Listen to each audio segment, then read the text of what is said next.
My name is Eleanor Whitfield. I am 81 years old.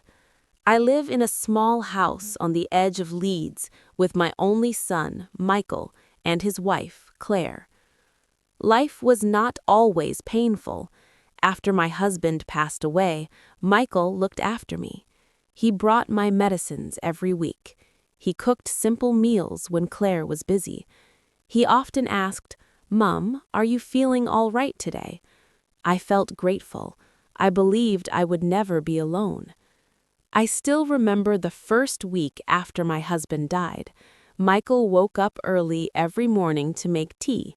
He made sure I ate breakfast. In the evenings, he sat beside me and listened quietly while I spoke about my day. I felt safe. I felt loved. But slowly, things began to change. Michael started coming home late. At first, I thought he was just tired from work. He entered the house quietly, his shoulders heavy, his face distant. He stayed only a few minutes before going to another room. "How was your day, Michael?" I asked one evening. "It was fine, Mum," he replied without looking at me. Claire began to complain more often. "We cannot afford everything," she said one night. "The groceries, the electricity, your mother's medicines, it is too much." Michael rubbed his forehead. "I know, Claire, we will manage," he said softly. I heard them arguing many times in the kitchen.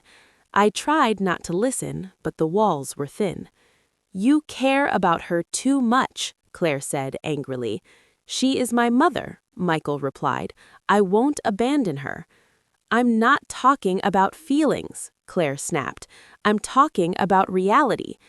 I held my blanket tightly and stayed silent. I did not want to be a burden. Some nights I lay awake, listening to their footsteps and voices. The house felt colder than before. Days passed. Claire spoke less to me. When she did, her words sounded sharp or impatient. Michael stopped asking about my day. He no longer sat with me in the evenings. I ate my meals alone. My hands shook as I held the spoon. Some mornings I tried to pour tea, but my hands trembled. The tea spilled on the table. Claire sighed loudly from the kitchen. I froze, pretending nothing had happened. In the evenings, I walked slowly with my walking stick to get water. Michael passed me without a word. I felt invisible. One day I whispered, "Michael, can we talk?" He looked at me briefly and shook his head. "I'm busy, Mum," he said, and walked away. One evening I sat in my room pretending to read. I heard their voices again. "We can't keep her forever," Claire said. "The medicine, the care, everything costs money." Michael spoke quietly. "I know, I'll think of something." My heart sank. A deep fear spread inside me. Would they really leave me? I wanted to speak, but I stayed silent. I remembered Michael's small hands holding mine when he was a child. I remembered his gentle voice. "He won't let this happen," I told myself. "He is my son." I trusted him completely. Life became harder. Claire gave me food without a word. She frowned if I dropped anything. Michael stopped helping me stand up. My legs felt weak.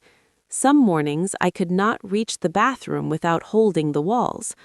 One morning I could not get up at all. A fever burned through my body.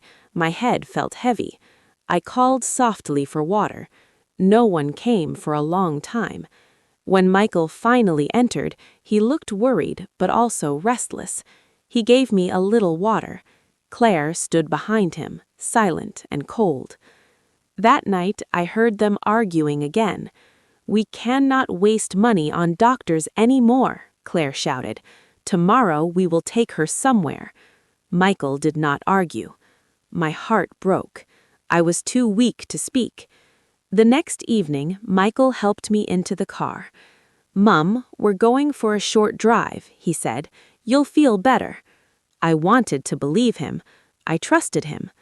The car drove far beyond the town, past familiar streets, into darkness. Finally, it stopped in a quiet, empty place near the countryside. Claire said, "Let's do it now." Michael helped me out of the car and laid me gently on the ground. My legs could not move. My breathing was heavy. He placed a thin blanket over me, but did not meet my eyes. "Michael, please," I whispered. He did not answer. They got back into the car. The engine started. The sound faded into the distance. I was alone. The night was cold. My body shook under the thin blanket. I tried to call for help, but my voice was weak. I stayed awake through the long night. The ground was hard. I heard only the wind and insects. In the morning, footsteps approached. A man's voice said, "Ma'am, are you all right?" I opened my eyes slowly. A tall man stood over me. He gave me water from his bottle and took out his phone. "Don't worry, I'll call the police." Emergency services arrived soon after. They lifted me gently and took me to the hospital. I stayed there for many days. Slowly, my strength returned. The police asked about my family. I told them everything, but I did not want Michael punished. I still loved him. Later, I was moved to a care home in Yorkshire. At first, I was afraid. I thought I would be lonely again. But there, I met others like me. Some laughed together, some knitted scarves, some played cards. I made friends. I met Grace, who loved singing old songs. I met Arthur, who always told jokes. One afternoon, Grace said, "Come on, Eleanor, let's sing." I smiled softly. "I haven't sung in years." "Then today is the day," she said. I sang. My heart felt warm again. I walked slowly in the garden, feeling the sun on my face. I shared stories. I laughed quietly. For the first time in many years, I felt I belonged. Sometimes I still think of Michael. I pray for him. A mother's heart never stops loving. But I no longer wait.